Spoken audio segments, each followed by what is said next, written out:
By the way, hit that like, share the show. It's Hal Sparks Mega Worldwide. I do these full clips all the way through because I don't want to be accused of taking shit out of context. I will sometimes bail out early on things, but I never, grab snippets in that regard. That was his whole segment on Hannity's show. Now, it's been a bit since we've seen the most miserable man on the internet, Greg Kelly. We've missed him almost as much as the people on the bus do. And he's having a rough one. It's been a little rough for Greg Kelly. Here he is seen looking at a picture of Trump voters watching their 401ks go up in flames. And he's looking a little bloaty these days. I'm guessing it's liquor. Yeah, he's been popping into his, after the tariff shit has hit the fan and all this stuff. And you can tell a lot of these guys, when Trump's plans aren't working, they start doing distraction stories. They try to avoid the topic entirely. And so this is, and look, he may be giving us all a gift, ladies and gentlemen. Greg Kelly may be saving us from ourselves. I've been wondering for a long time, and he's apparently found it. Greg Kelly pinpoints the exact moment society went haywire. I'm going with Elvis's hips on television. I think the first time he went, that was it. It was over. Pack it in. There's a straight line from that to Manson, Son of Sam, synth pop music, EDM, people dressing like Perry Farrell, and riots in the streets. So this is Greg Kelly reports, him pinpointing the exact moment, ladies and gentlemen, that society went haywire. I think it probably might have to do with black people. I'm going to guess. What do you think? Man, well, I've seen some crazy stuff. Right out of the gate. But then I saw Dominique Alexander during a 30-minute press conference today, and I realized this is the peak of insanity, the very peak, and hopefully it's all downhill from here. Well, it's your show, and that's what it always feels like, Greg. A lot of things got us to this moment. There are some great things going on, but our society was infected, and I figured out the exact moment where everything really went haywire. Officially. Gosh, what was it? What do you think it was, guys? Chat room. Dum, dum, dum, dum, dum, dum, dum. I'm going to go with when people thought Ishtar was a bad movie, when it was really just a charming romp. No. It obviously happened, I'm going to guess, I could pinpoint it to the date, sometime between Rocky 2 and Rocky 3, or Rambo 2 and Rambo 3. I don't know which, probably both. We'll figure it out. All right. But anybody, was it when Never Gonna Give You Up came out, or when it became a meme, or when it was forgotten as a hit and before it charmingly became a meme? Tough. Women voting. Yeah, that's an easy one, don't you think? All right. Haywire. Remember this woman from St. Louis who got... yeah. If I was going to say who fucked up America, it's probably going to be a blonde lady with a little dog. Yeah. I mean, I would have gone with Paris Hilton, but... into an argument with a guy who wanted to come into her building, and she didn't know who it was. So she didn't feel comfortable in the vestibule. Like, do you live here? You know, I've got my key. You're walking in behind me. This is my key. Who are you? Happens every day, actually. You're not...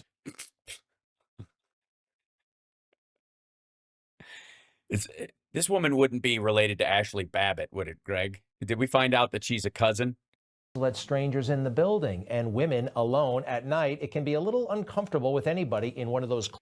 Yeah, I know, Greg, we've heard, I understand many women have said this to you over time, and nobody gave a shit when it happened to you. You just got mad when it happened, to a black guy, and he got a lot of attention. But every time you go into a building, shit, I'm fairly certain your wife goes, you have to use your own card to get in here, because how do I know?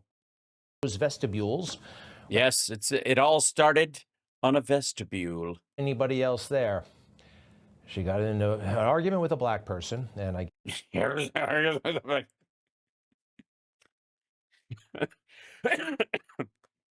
They got an argument with the black person, and here we go. Oh boy. And the black people, here we go. Uncomfortable conversation. Oh, here come the black people again, and then we gotta deal with it. Nobody likes that. That's all we got. Oh.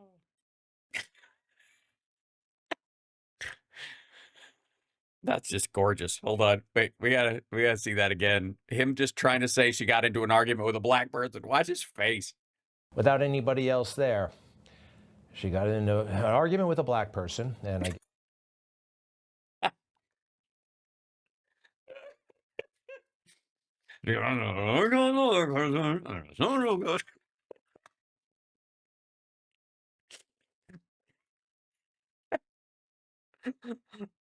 And then after that, you can't argue with a black person. You try to argue with a black person, you can't. Here we are. Like, all I want to say is that you're not allowed. One more time. Sorry. One more time. without anybody else there. She got into an argument with a black person, and I guess Arguing with a black person. There we go. that's not allowed. And I don't. You do realize it's not the argument part. Like they weren't. This wasn't like the Steelers don't have a chance this year, or a flat white isn't a real cappuccino. What the fuck is Starbucks turning into? Or leggings aren't pants. They didn't get into an argument. She tried to deny him entry to the building because she didn't think he lived there, because the perception was is that she didn't think any black people lived in the building. Or the dude was overly sensitive and took it as that because society's all around him telling him everybody's staring at black people thinking they're bad. And he's walking in, and this happens all the time. And he's in a situation where she's just trying to do this for real. And then there's a tension there. But it wasn't an argument. You weirdo. international news.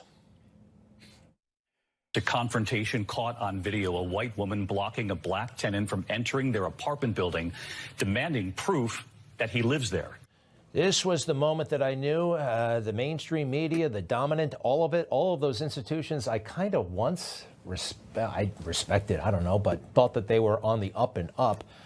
Well, I mean, you created your set to look like theirs. You dress like they do. You try to make your show. I mean, if you didn't know any better, other than the fact that his desk is clean and not covered in weird sticky fingerprints, that might be your desk as well. I mean, obviously his suit fits better. I will give him that. I mean, are you? And by the way, fuck David Meir. He's one of the worst interviewers in the world. It has nothing to do with the debates last year. But if you ever watch one of the 2020 shows where he's interviewing victims of crimes and he tries to make them cry, it drives me fucking crazy. You could have been killed, and your daughter, obviously you'd lost your daughter, and now that day is coming back around. How does that feel? Like, it's so on the nose, and I just want to choke him to death. That said, if you don't respect them, don't dress like them. Huh? All right. What was the date? 2018, in the middle of the Trump administration, okay? The first Trump administration. A lot of Yeah, we're aware that we haven't reached the middle of the second one, weirdo. since. A lot has happened since. And a lot Yes, it has. Like COVID.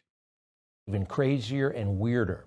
The Black Lives Matter riots. Oh, yes, there we go. All right, look at that. Mm-hmm.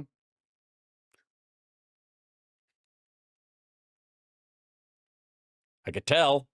As soon as you couldn't yell at a black person, society just... Oh, God.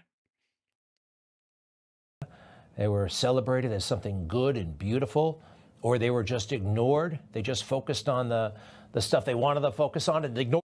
You mean they recognized the protests as valid and said the riots were bad, or tried to or put down your attempts to make the riots the fixation, not the protests themselves, because you were trying to usurp the meaning of the protests by focusing on the riot part and ignoring the reasoning behind the protest because you're an asshole? You mean that? Violence and the carnage, and corporate America fell in line, just writing huge checks to people they did not know, people they did not understand. They just didn't want any problems. This is Coca-Cola. The next guy is some hedge fund dude. And then it's Tim Cook of Apple. The gay dude who runs the big place near San Francisco that makes all the digital things. Companies like ours must speak up as allies to the Black Lives Matter movement. Yeah, okay. Again, Black Lives Matter is the organization versus Black Lives Matter as the movement itself. And the fact that what Greg Kelly and those want you to do is take the people that usurped the Black Lives Matter movement as an organization, tried to codify it as a financial entity, and fucked around and did a bunch of bullshit. Somehow that denigrates everybody else who cared enough to say in their social media, Black Lives Matter. Right? Because the movement and the organization are not one and the same. And what they try to do is they try to overlap them so that you're on the hook for anything that was done wrong in that. And it's kind of like, I don't know, well, let's say if I wanted to blame Trump for January 6th because he said, walk down there and I'm going to go with you. And if they don't listen to you, you're going to have to be strong or we're not going to have a country left. And then they rioted the place, and I would associate his actions with what they did. Yeah. Critical time for our country. It's a critical time, I think, for business to also be speaking out, speaking up about these issues. I want to Right. Yes. And not a problem. the topic of racism, inequality, and injustice, and to recognize. Oh, no. You can't do that, Tim Cook, because then there'll be, I don't know, other gay men who run big companies that end up having $1 trillion valuation while they're in charge of it. And then how will the poor limp dick straight guys like Greg Kelly feel? And if it wasn't for that inequality, Greg Kelly wouldn't have a job. What do you think? He actually bootstrapped his way up to a position of quality? The dude was a daytime host in New York on shitty local television because his dad was the police commissioner and got him off a rape charge. Pain being felt throughout our nation, especially in our Black and brown communities after the senseless killing of George Floyd. You know, in a certain You know, it's fun to watch the insanity and to know that personally I wasn't insane and there were a lot of people like me who weren't insane. oh, Greg, no, dear boy. We don't think you're insane. We think you're a moron and a bigot. It isn't about your sort of like a psychological or a physiological, a psychiatric inability to process reality. It's you're a dick and you're kind of a hopeless, lonely butthole of a person. And we're all aware of that. None of us were like, God, he's crazy. We're like, God, he's fucking gross. But it was still troubling that society was going down the tubes, and we went through a lot and have been. Did we? Sorry. You don't think that the tubes part was what led to the dude dying? And we've come out since that? What the shit? A lot, and it kept getting tough. Yeah, it was so tough. You had to like smile at black people, and I don't know, you're sitting on the bus and they're looking at you and you're like, has this person seen my show? Am I next? You know, and you're like, and then you walk into work one day and there's like a couple of black people there at work and you're like, how did this happen? Oh, at 2 Newsmax? We have Donald Trump back in the White House, and that was beautiful. And it is beautiful, and he's doing his part. Yeah, apparently Melania looks like she's mourning the idea. What the fuck kind of like Amish space gangster outfit is that shit? What the hell? Did she have the top of her head shaved off? But all those years of insanity left a mark. And yes, apparently they did. Do you need a whoopee or something? we need like disinfectant or something, because a lot of chunks of our country are still. Sorry, chunks of our country? I beg your pardon. Do not say chunks of our country with him on screen, because He looks like chunks. I'm just saying, I probably should have thrown up another nut warning. I apologize, guys. Yeah, it does look very spy versus spy. That's an excellent point, you guys. So, apologies. It's just breathe into that and did it stop? Hold on. It's supposed to go away on its own. I don't know if I pushed it a second time. And there you go. And 3, 2, 1. Remove the thing. Maybe not. Yeah, there we go. I built that whole button and it was supposed to do it automatically. We've been through a lot, you know. Sorry, I was distracted, you know, with all this like having to be friendly with black people and stuff. Like, man, how do you even do it? Do they teach a class? Like after Black Lives Matter, I didn't know what to do. You know, I'm online going, I hope this person I'm chatting with isn't black and therefore I step in it. But like, good fucking God. Can you imagine being like this bigoted and paranoid all the time that you just feel like you're walking on eggshells because of what you're thinking? It's like that woman who wrote that, like Greg Kelly should, you know, he thinks that the perfect woman for him is Ashley Babbitt. I think it's is it Barbara D'Angelo? Hold on. Yeah, Robin DiAngelo, right. I think hold on, dismiss. I gotta shrink this. Yeah, this book, White Fragility, why it's why it's so hard for white people to talk about racism. I feel like she'd be the perfect, yeah, Robin DiAngelo. She'd be the perfect um woman for Greg Kelly because they both have this paranoid like if oh my goodness, if I said the things I'm thinking about black people when I see them, oh, I'd sound so terrible. And it couldn't possibly be just me. Everyone of my skin color must think this way. All white people must be racist because I am, and I'm normal. Right? So, like, fuck Robin DiAngelo and her bullshit book. Fuck that nonsense. No, it's not hard to talk about racism. It isn't. It is if you're a racist, I guess.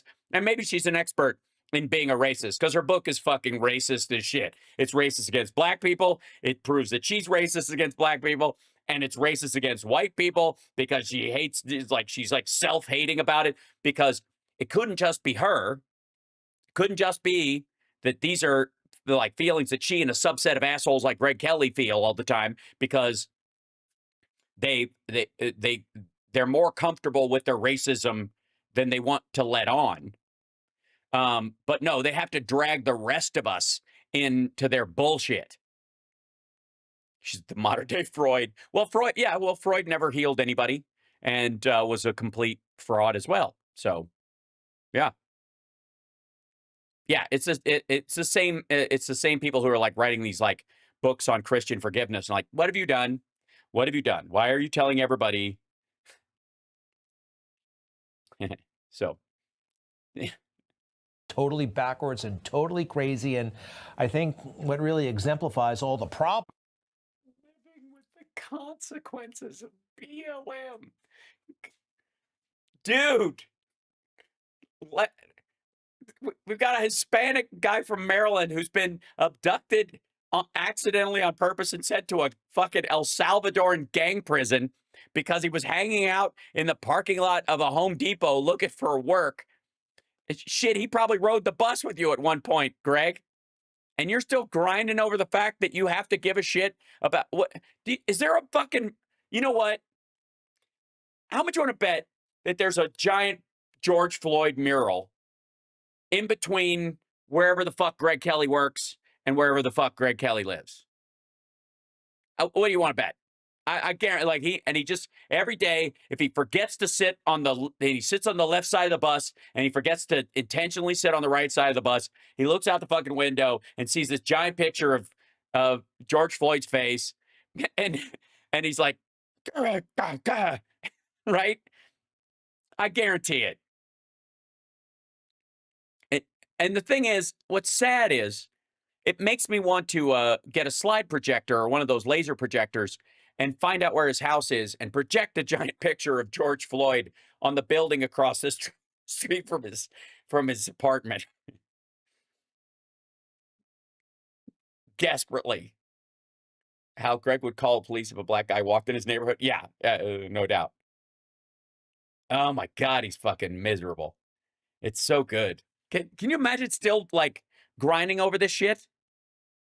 Is And by the way, this is a great picture of Trump falling asleep at his own inauguration. Austin Metcalf's murder. You know about this? 17-year-old high school student stabbed to death at a track meet, and it was apparently a little bit of a pushing match. And then, well, by all accounts, I don't think he's even denying it anymore. Carmelo Anthony, a fellow student, 17 years old, took out a knife that he brought to the track meet, stabbed him, killed him, Austin Metcalf, and now this person is rich and famous, and what's the total up to at this point? $465,000. It's his legal fund. He's not rich. It's going to cost him that much to not go to jail for murder. Plus, and climbing. You know, I have no regard one way or the other. I don't know this individual, the defendant. But yeah, you don't know anything about it. And what you're saying is the fight broke out and one person stabbed the other in what was effectively a fist fight. And he's going to go to jail for it. That money will, and it's wrong, and nobody has any question about that. But it was a straight up fight. And it's not comparable to what happened to George Floyd at all. So fuck you, you lazy asshole. Here's a good idea. How about this? How about, let's talk about somebody else who had a knife. Greg, how about this? It's a great comparison. It's almost a 1-to-1. You'll love this.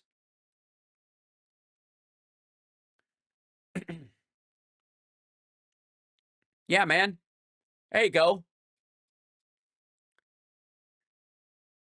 That's Ashley Babbitt's knife.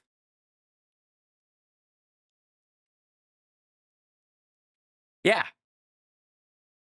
That's the knife she brought with her to the Capitol. And she never got a chance to use it because she was shot climbing through a window that was barricaded after punching a fellow maggot in the face so she could be first through the breach to go kill AOC or some shit like that, like what she'd been talking about on her way there. That's her knife, Greg. That's your dream girl's fucking knife. That's the one she was going to use. But she got put down before it could happen. that people would give money. That's kind of the weird, offensive part, right? So there was a press conference today that blew me away. We'll get to that in a moment. But the father of the victim here has been tremendous. And took me a while to come to terms with this. He forgave the stabber. He came out and... How could he do that? The kid's got black skin, Greg. How do you even do that? I mean, I've heard about that Jesus fella who talks about stuff, and some people take that seriously. I don't even know how they do it. Out loud. Maybe we can learn from this and try to turn a tragedy into something positive to make sure it doesn't happen to anyone else's child. I don't want parents to feel like I feel today. So, I've already forgiven the person who stabbed him. God's going to take care of everything. God's taking care of my son. I kissed him. When I kissed him goodbye for the last time, I told him it's not goodbye, it's see you later. Wow. Don't wow me, Greg. You don't give a shit. You're not a Christian. Fuck off. You don't side with what he believes. You think he's weak for believing that, you pussy. It drives me fucking crazy. You don't get to, like, Mike Pillow your way through this guy's tragedy, asshole. So it's somehow in Greg Kelly's mind, like, this is black people stabbing this kid in a fist fight as revenge for this lady not letting this black dude in his fucking building in 2018. Tough stuff. But he already forgave the man who killed his son. So there was a press conference today by some community leader, self-described, and the family of the alleged killer, although I think we can stop saying alleged because I think he's admitted to it. He's just saying self-defense. Right. That would take the killer part out of it. He didn't kill him. He was defending himself. That would be the thing. And by the way, most of the time, just so you know, I have in one form or another, a knife on me all the time. When I'm out and about, here, you guys want to see the one I carry the most? You want to hold on? It's in the other room. Wait, hang out here, Greg. Keep them busy until I get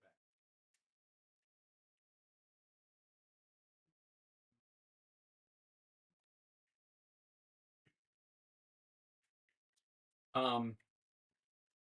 Growing up in the South, um, I have one form or another, usually a knife like this on me. This is one of those ones that you can pop a window or you can slice a seatbelt if you're trapped in your car.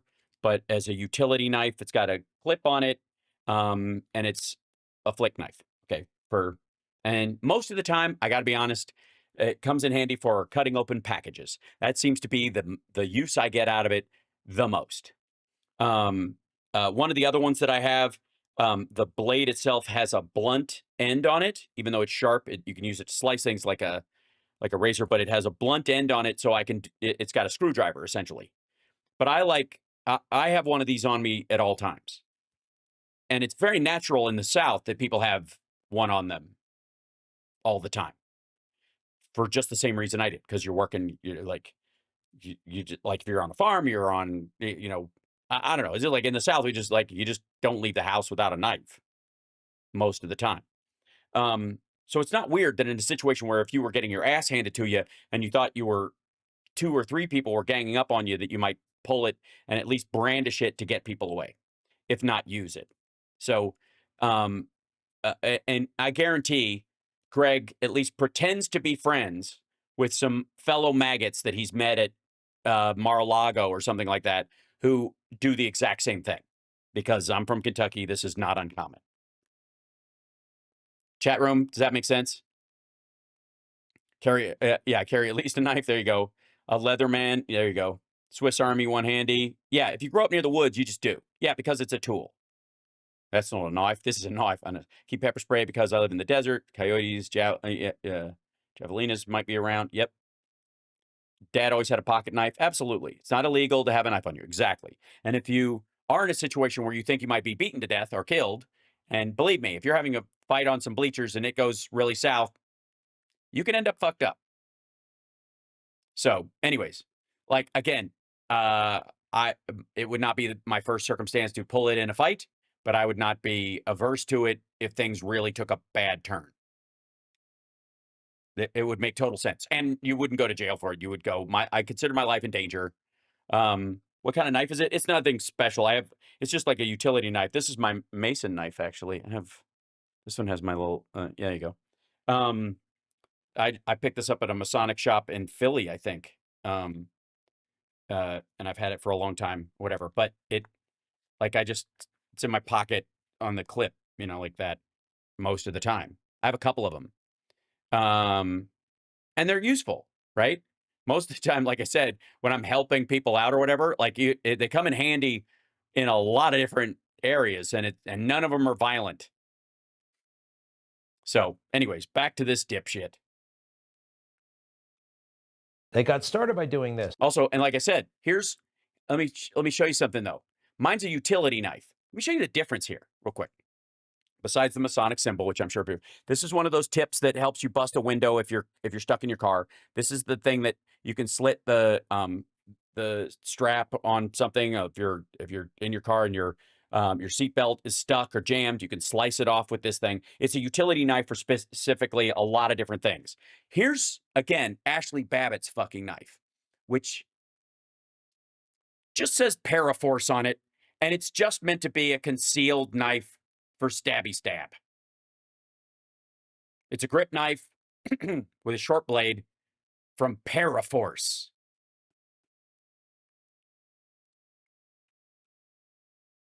The man you just saw who offered his forgiveness actually showed up at the press conference.